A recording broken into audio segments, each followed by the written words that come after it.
Hello everyone, আসসালামু আলাইকুম। আজকে আমরা জানবো কারেন্ট, ভোল্টেজ এবং রেজিস্ট্যান্সের মধ্যে মূল পার্থক্যটা কি মূলত। তো এটা বোঝার জন্য আমি এখানে একটি মোটর এঁকে নিয়েছি। দেখতে পাচ্ছি যে মোটর দিয়ে এখানে একটি ড্রেনের মাধ্যমে মোটর থেকে উত্তোলিত পানিগুলা প্রবাহিত হচ্ছে। তো এখানে আমরা প্রথমে যদি কারেন্টের সংজ্ঞার দিকে তাকাই, কারেন্টের সংজ্ঞাটা হচ্ছে কোনো পরিবাহীর মধ্যে দিয়ে নির্দিষ্ট সময়ে যে পরিমাণ ইলেকট্রনের প্রবাহ হয় তাকে মূলত কারেন্ট বলে।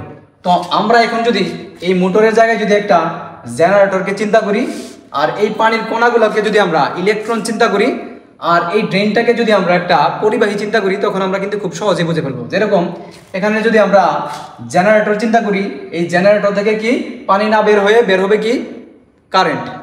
কারেন্ট বের হওয়ার পরে এদিকে আমরা কি বলছি যে এখানে পানির কণাগুলোকে যদি আবার কি বললাম ইলেকট্রন ধরে নেই, তো এখানে কি এখান থেকে কি হচ্ছে ইলেকট্রনের একটা প্রবাহ হচ্ছে কিসের মাধ্যমে, এই পরিবাহীর মাধ্যমে।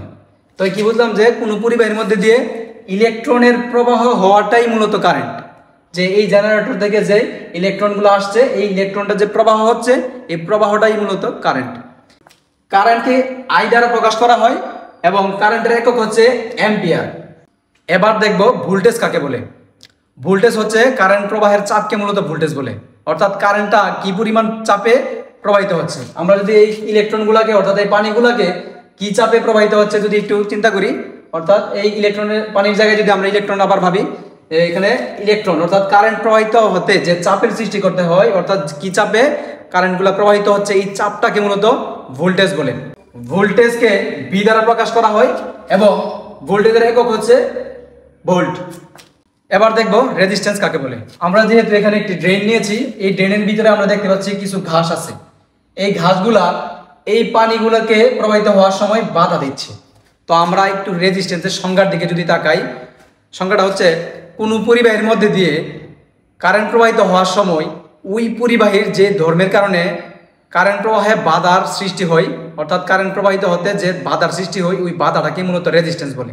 তো আমরা এখানে যদি পানির বদলে কারেন্ট প্রবাহিত হওয়াটা চিন্তা করি, আর এই পাইপটাকে যদি আমরা অর্থাৎ এই ড্রেনটাকে যদি আমরা পরিবাহী চিন্তা করি, তো ওই পরিবাহীর ধর্মের যে কারণে এখানে ঘাস হওয়ার কারণে কি কারেন্ট প্রবাহিতটা অর্থাৎ ড্রেনের পানিগুলা প্রবাহিত হওয়াটা কমে যাচ্ছে, অর্থাৎ এখানে বাধা পাচ্ছে। কারেন্ট প্রবাহিত হওয়ার সময় ওই পরিবাহীর ধর্মের কারণে যে বাধাটা পাবে, এই বাধাটাই মূলত রেজিস্ট্যান্স। আর রেজিস্ট্যান্সকে আর দ্বারা প্রকাশ করা হয়, আর রেজিস্ট্যান্সের একক হচ্ছে ওহম। আমি আবারও সংক্ষেপে বলে দিচ্ছি যে কারেন্ট, ভোল্টেজ এবং রেজিস্ট্যান্স কি। কারেন্ট হচ্ছে কোনো পরিবাহীর মধ্যে দিয়ে ইলেকট্রনের প্রবাহ হওয়াটা মূলত কারেন্ট। আর ওই কারেন্ট প্রবাহিত হতে যে চাপের সৃষ্টি করতে হয় বা যেই ধাক্কা দিতে হয়, ধাক্কা বলটা বা চাপটাকে মূলত ভোল্টেজ বলে। আর কারেন্ট প্রবাহিত হওয়ার সময় ওই পরিবাহীর যে ধর্মের কারণে কারেন্ট প্রবাহে বাধার সৃষ্টি হয় বা বাধা পায়, ওই বাধাটাকে মূলত রেজিস্ট্যান্স বলে। তো আশা করি কারেন্ট, ভোল্টেজ এবং রেজিস্ট্যান্সের পার্থক্যটা সহজে বুঝে গেছেন।